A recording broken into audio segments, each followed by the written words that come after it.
Welcome to the Deep Wealth Podcast, where you learn how to extract your business and personal deep wealth.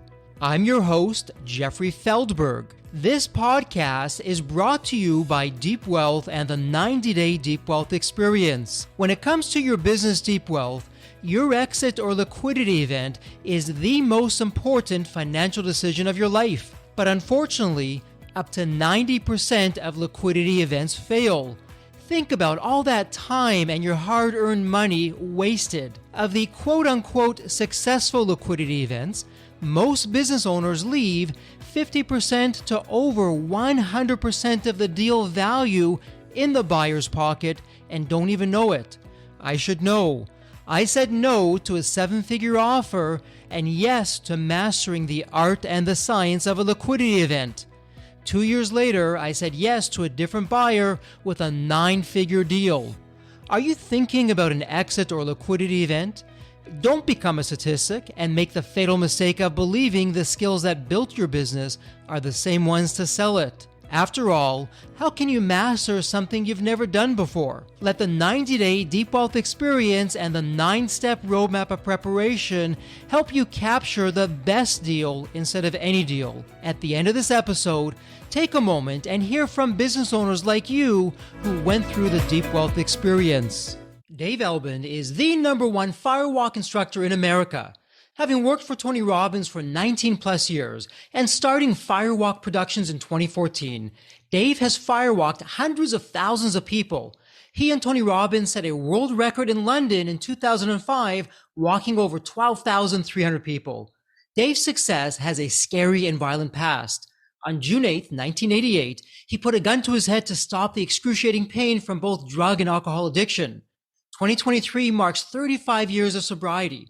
Dave's clients include Google, NASA, Notre Dame, Virginia Tech, Heineken, Chick-fil-A, Tony Robbins, the Four Seasons, and many others. Welcome to the Deep Wealth Podcast, and you heard it in the official introduction. Wow, what a guest we have. And when you go to Dave's website, I love what's on there. Stop looking for heroes and be one. So we're going to talk all about that. Pun intended, we're going to set you on fire today and talk all about that. But Dave, welcome to the Deep Wealth Podcast. An absolute pleasure and delight to have you with us. And Dave, I'm curious. Well, you and I are chuckling at that.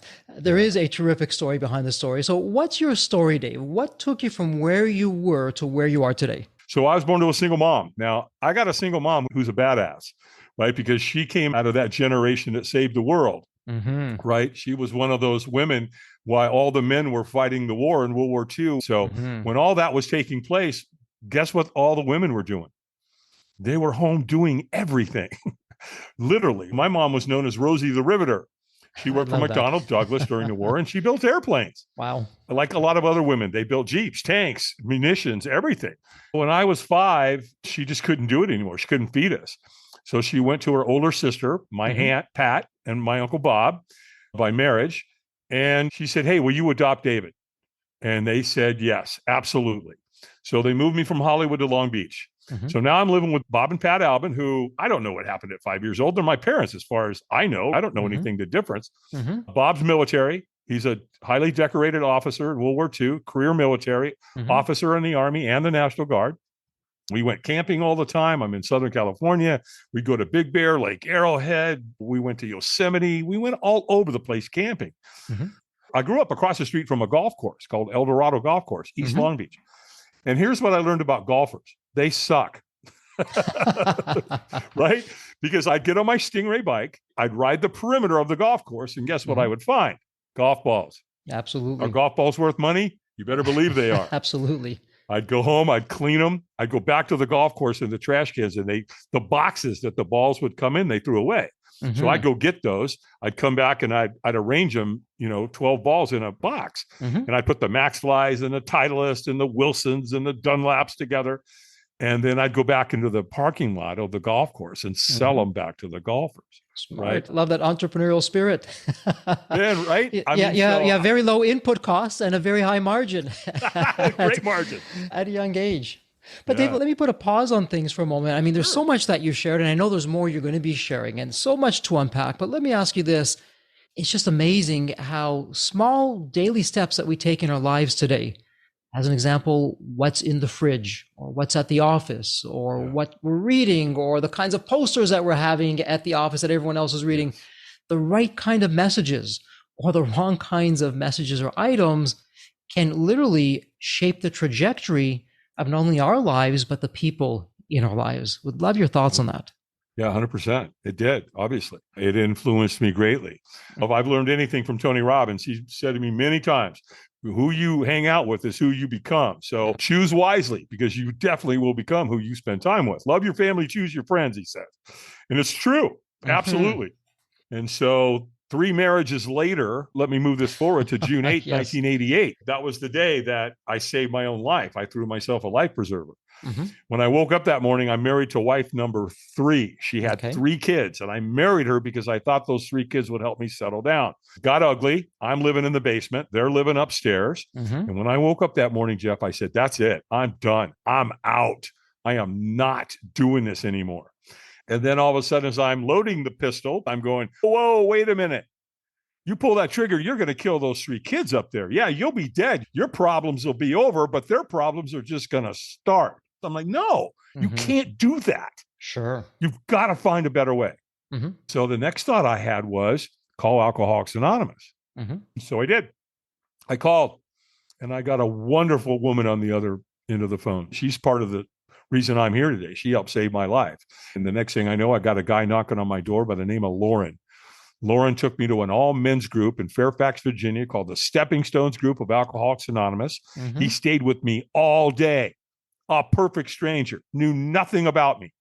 And he took me to a 12:30, a 4:30, a 6:30, and an 8:30 AA meeting.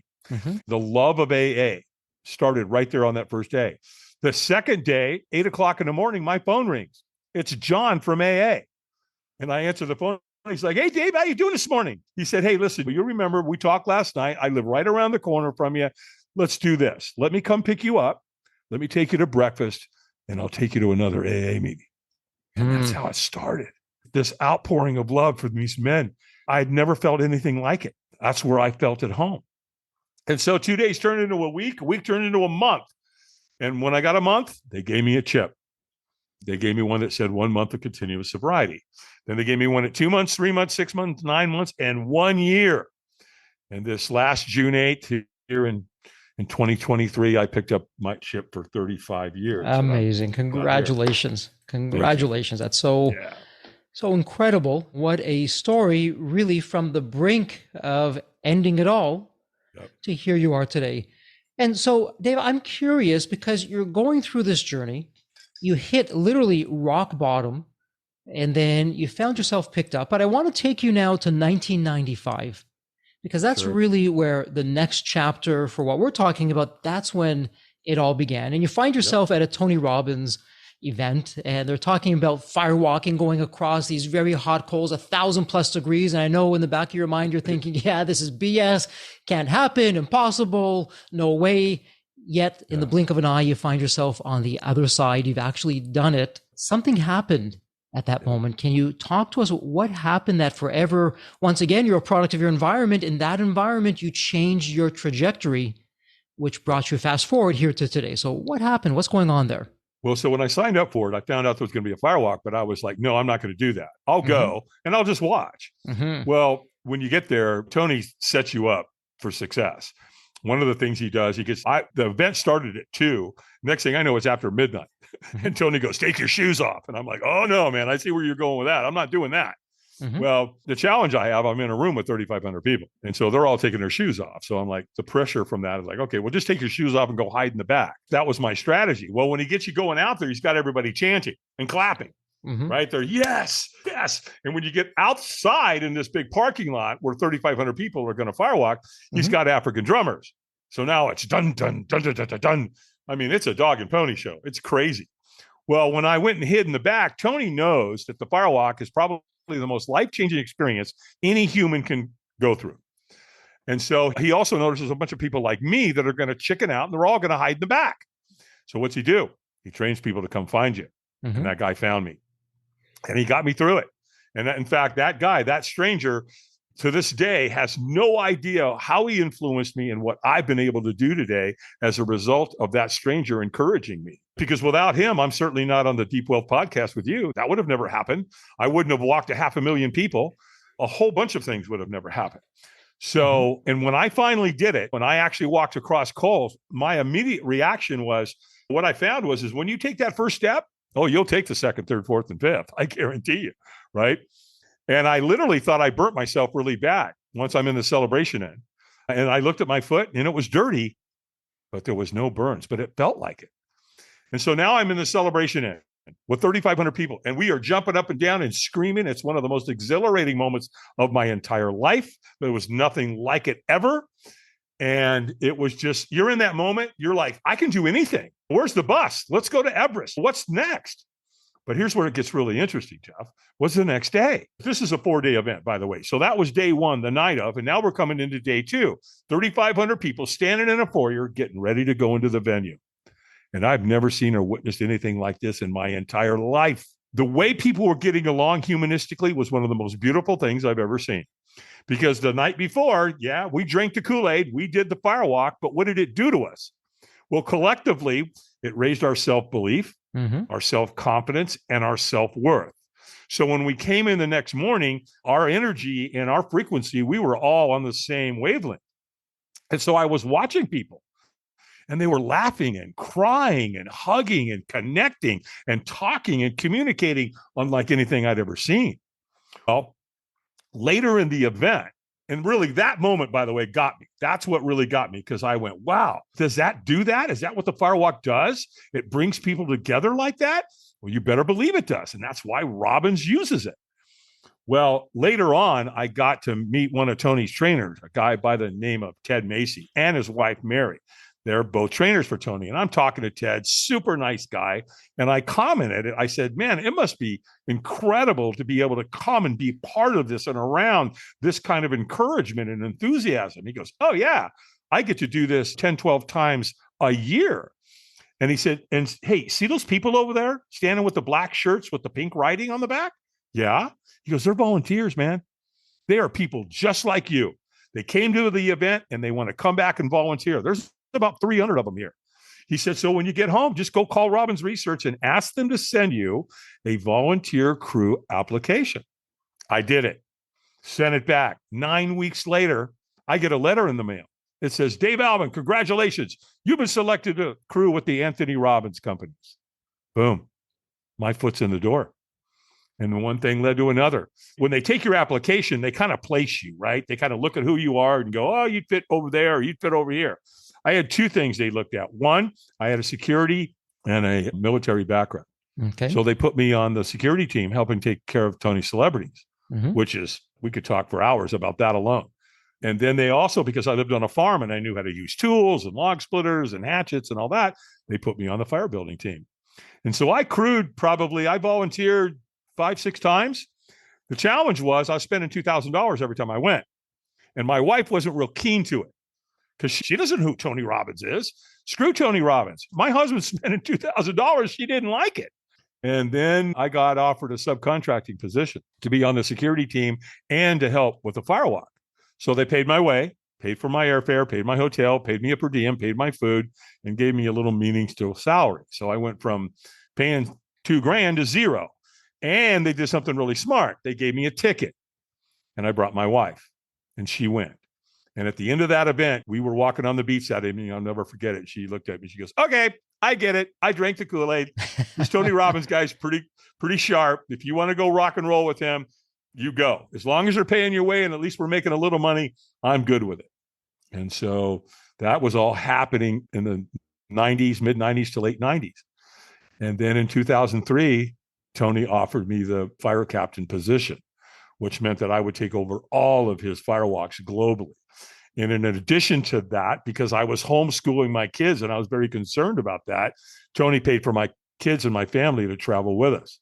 So there we are. My family is on the road with Tony Robbins.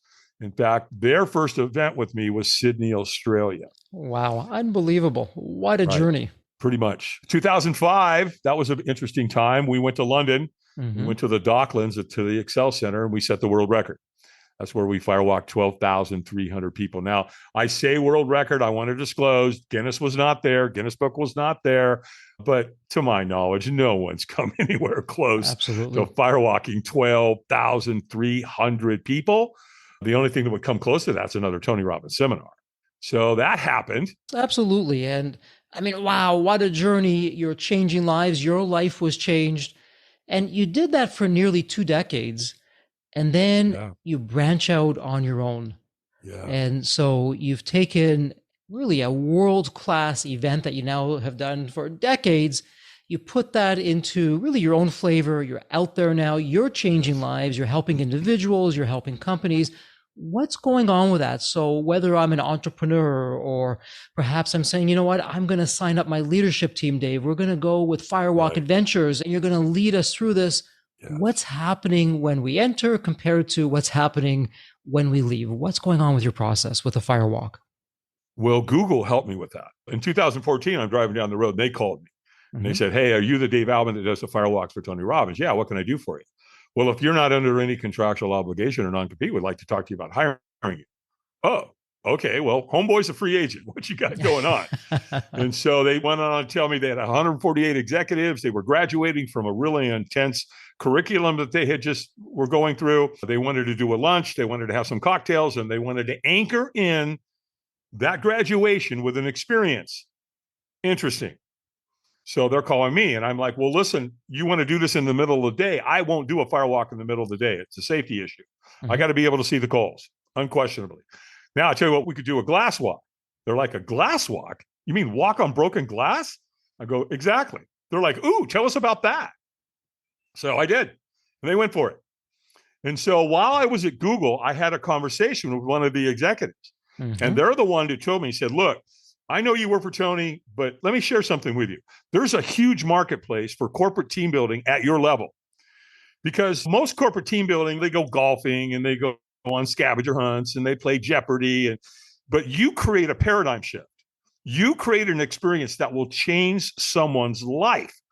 And you're at the top of your game, man. You're at the top of the mountain. So we're just letting you know that you may want to consider that. Google's telling you might want to start your own corporate team building. You should probably listen to them. Absolutely. And I did.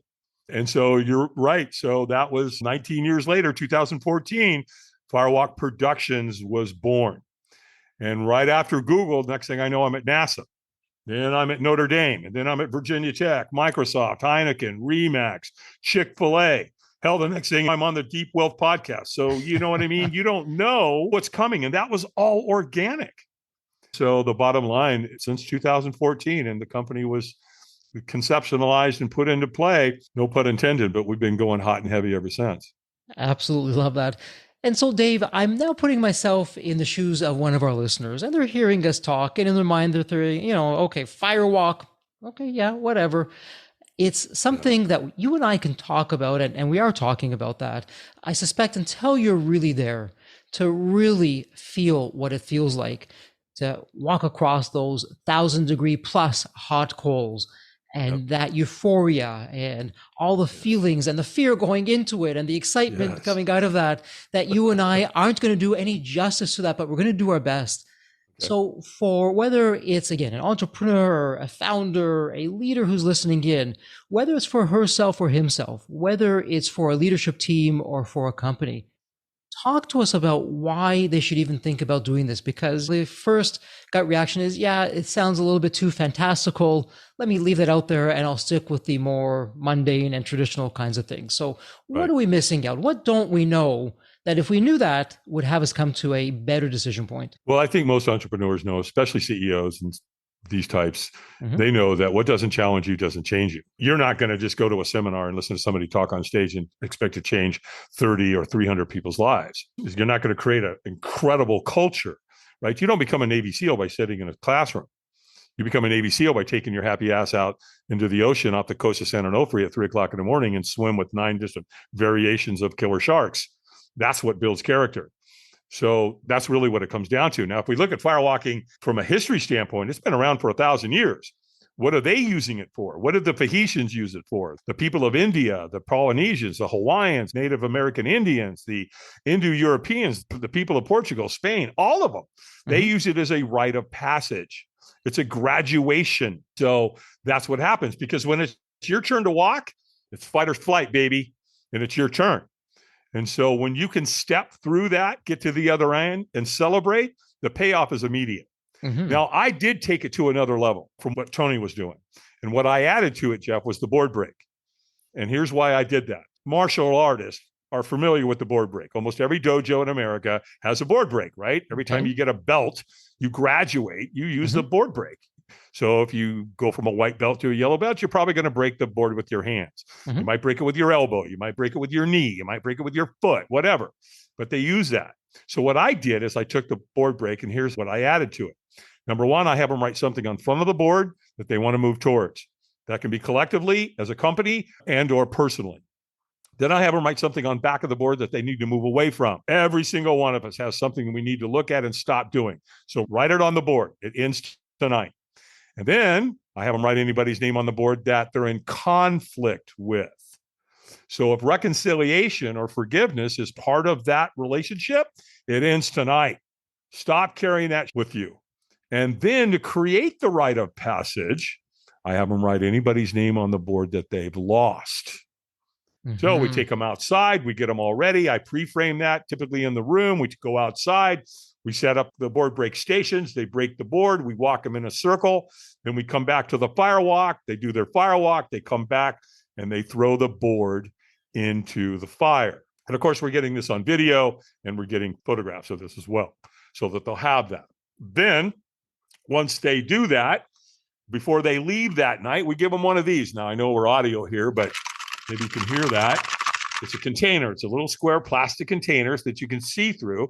And we put the coals from the firewalk into this container. And then it says, I firewalked in 2023 with XYZ Corporation.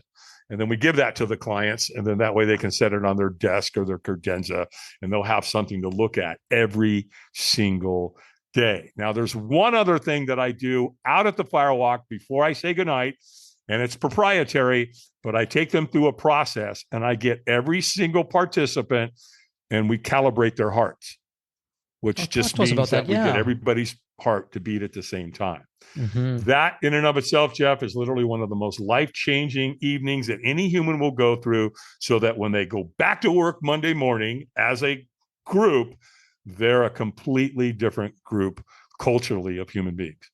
And Dave, I'm going to venture something out there. You can tell me if I'm on base or off base with this. I'm going to use an analogy. Before Neil Bannister ran the 4-minute mile, people said it was impossible. Couldn't be done. Doctor said you're going to drop dead if you even try it. Don't try it. All of a sudden, someone breaks the 4-minute mile. And then right after that, in quick succession, other people were doing the same, if not better.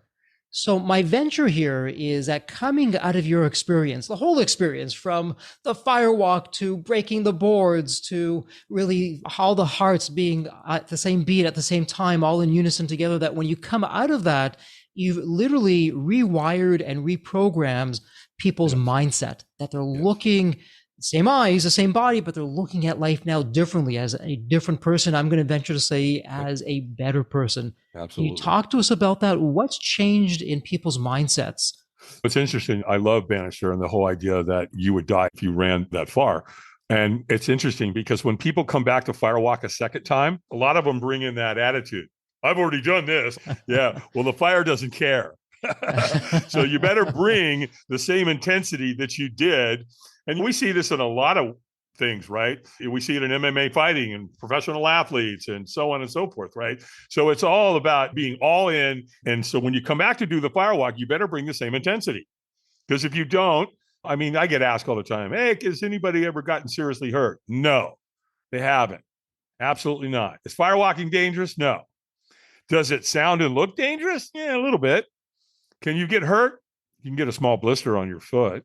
Put a little Neosporin on it, put a little Sensodyne on it, it's gone the next day. So the wonderful, and I'm so glad you asked this, is that when you firewalk a second time, third time, fourth time, fifth time, whatever, the whole dynamic changes for you, because everything that's going on in it, and that's really getting what I call state management. Sure. Control your state, control what you're thinking, control what's going on. And Firewalk allows you to do that. It sets you up to do that. And then, of course, we do have the other experiences. The Glasswalk, I've got a lot of firewalking friends, that's for sure. Being in Tony's world all these years and firewalking hundreds of thousands of people, I got a ton of them.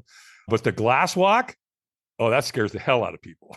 Because we've all cut ourselves as a kid or dropped a glass in the kitchen when we were kids and mom's screaming at you, get out of the kitchen, So, and then we do the arrow break too, right? You may have seen, that's where you put the arrow in the soft spot of your neck. Yes. And you write some things on it. And I take you through a process. And then you put it up against the wall and then you step through and you break it. And of course, the fear factor with that is what happens if that arrow pierces my trachea? And between you and I, it takes about 24 pounds per square inch to break that arrow the way we set them up to do it. For it to pierce your trachea, it would be about 130 pounds per square inch. And of course, we do use a special arrow, and it's about creating the experience. But I'll tell you, it really works well with women who have been abused. Because if a woman's ever been choked out or a man around her neck or whatever, that arrow break, when you get something close up and around their neck, it can create an amazing breakthrough for a woman. And so let me ask you this. Dave, over the years that you've been doing this, over the decades that you've been doing this, you've literally changed people's lives for the better.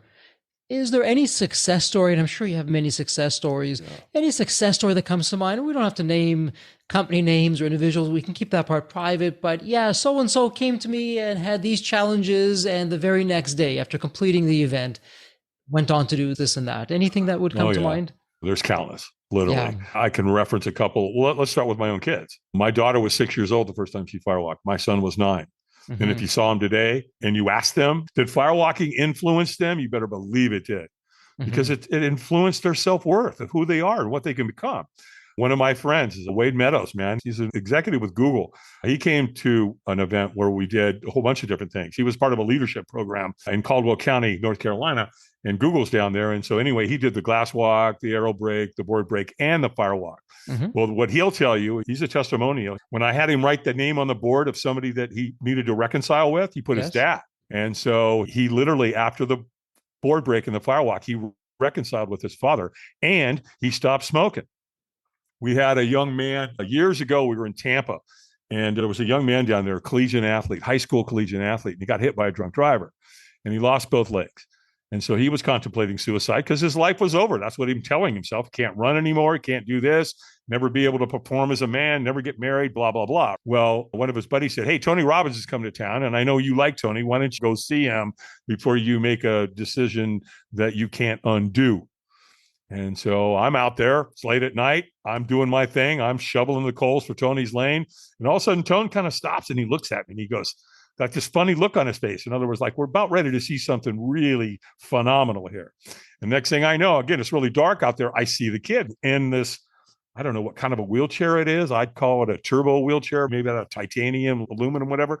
But he could move it, man. And he had a lot of upper body strength. So it wasn't just a regular old wheelchair. It was one he could maneuver. And Tony bent down to talk to him and the kid just shoved him off like, go, nope, I don't need any help from you, pal. I got this. And he wheeled that wheelchair right up to those coals and he positioned his torso and boom, he flipped himself forward. He landed on his hands and he walked across the fire on his hands. Wow. At the same time, Jeff, those are great. That's magnificent.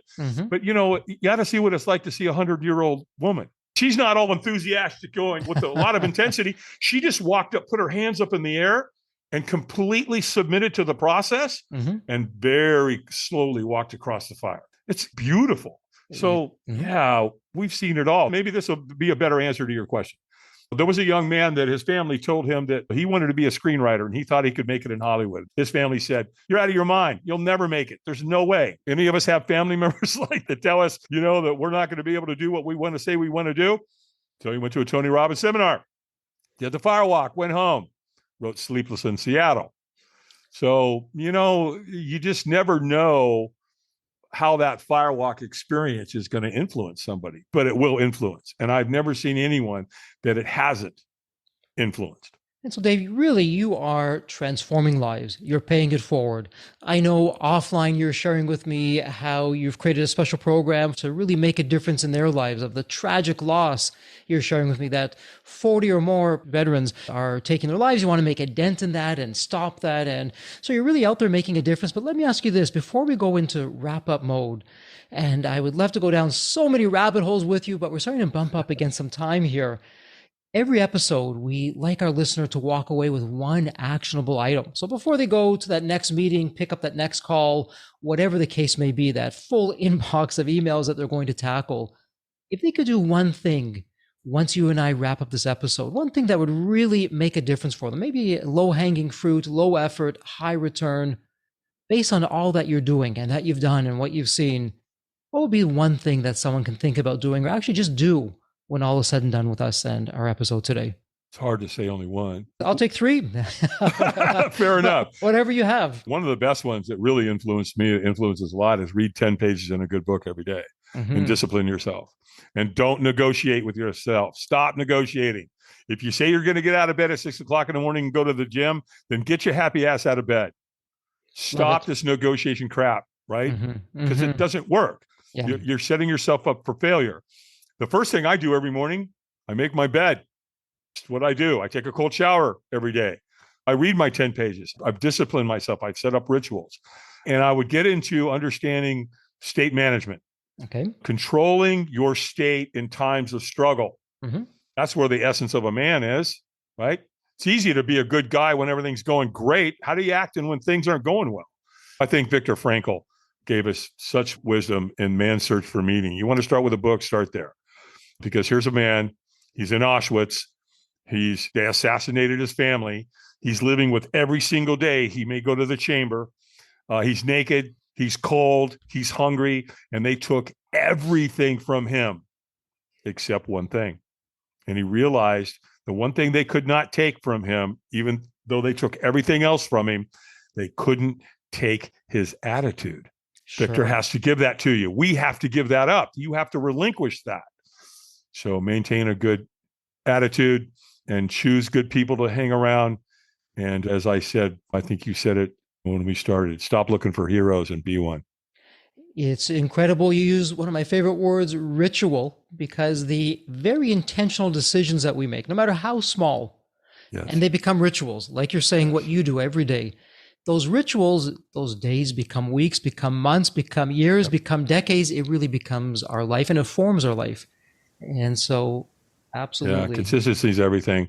In fact, I got a call last night from a friend and she wanted to do something and she wants to go start this business. And she said, so what's the one thing that you would tell me to do? And I'd say, be consistent. And if you want to make sure you succeed, don't quit. Don't do it. You can push the pause button, or you can take a step back, but just stay in the game. Don't quit and you'll achieve it. Terrific. Well, Dave, let me ask you this. We're going to go into wrap-up mode, and I literally have the privilege and the honor to ask the same question of every guest that I ask of you. It's a fun question. Let me set this up for you. Sure. When you think of the movie Back to the Future, you have that magical DeLorean car that can take you to any point in time. Yeah. Dave, here's the fun part. It's tomorrow morning. You look outside your window. Not only is the DeLorean car there, the door's open, it's curbside, it's waiting for you to hop on in, which you do. And now you can go back to any point in your life. Dave, as a young child, a teenager, whatever point in time it would be, what would you tell your younger self for life lessons or life wisdom? Or, hey, Dave, do this, but don't do that. What would it sound like? I don't know that I'd change anything. But I tell you what I would want to do, and this is going to be an emotional answer for me, and that is I'd like to see my dad. I'd like to go back to that moment that he made 2 months before I was born, and I was in the womb. And he told Mom, I'm going to the grocery store, and we never heard from him again. I never got to see that. I've never seen a picture of him. I've never seen any of that. But I made a really good decision about that, Jeff. And that was I chose gratitude and love for my father. It wasn't his fault. He did the best he could. And that's my story, and I'm sticking with it. And because of that, I'll tell you something that happened to me that was phenomenal. A couple of years ago, I went out to dinner with my son, and we're in Boone, North Carolina. We're at Mike's Seafood.